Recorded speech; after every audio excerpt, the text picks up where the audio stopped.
de l'État impose une sirène, pas moi, mais les autres SAIP nationales, coûtera 45 000 € à la ville. Nous verrons également un peu plus tard que grâce à un décret de Jean Corps, ministre de l'Intérieur, la ville devra organiser une journée de formation pour les policiers municipaux, utilisant une bombe lacrymogène de plus de 100 millilitres, objet qu'ils utilisaient jusqu'ici sans formation. Par ailleurs, la mise en place de la retenue à la source pour les agents de la ville ne sera pas indolore, puisqu'un chef de projet de la DSIT a été mis à disposition de la direction des ressources humaines. Des agents de ces mêmes ressources humaines sont également mobilisés, des dépenses de communication seront à prévoir. Nous avons demandé un chiffrage précis sur ces dépenses, mais nous ne l'avons pas encore à ce jour.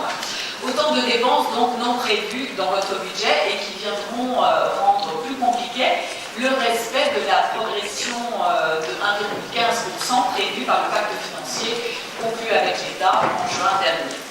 Un certain nombre de voix s'élèvent parmi les élus locaux pour dénoncer cette situation. Parmi de nombreux, François Sauvadet, président de la Côte d'Or, avait refusé même de signer la contractualisation au motif que l'État impose aux collectivités des dépenses sur lesquelles elles n'ont pas la main, et il a décidé de se retirer des politiques relevant de la compétence de l'État. Plus récemment, le maire de Dijon, François Rebsamen, menace de ne pas re-signer le pacte lors de la clause de revoyure. Des dépenses imposées par l'État, c'est bien le cas des trois que je viens de vous citer. Alors vous, monsieur le maire, et vous, monsieur l'adjoint aux finances, qu'allez-vous faire?